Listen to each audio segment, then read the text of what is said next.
ठीक है, ये ठीक है, याद रखो, बस बस सिंपल। लगता है यार सिंपल करो ना। कैसा सर?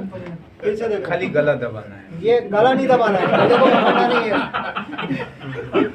ठीक है।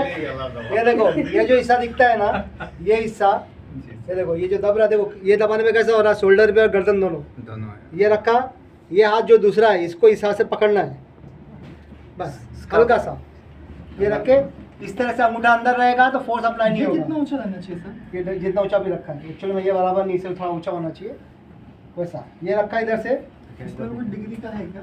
डिग्री का नहीं, ये नॉर्मल रखा है ना, एक साइड में सो गए, शोल्डर के हिसाब से ये इधर, होना चाहिए। ये रखा, गैप हाँ ये रखा, ये पकड़ के हल्का सा प्रेस करना है नीचे की तरफ, ठीक है ना, ऐसा ही ना? हल्का सा प्रेस करना है।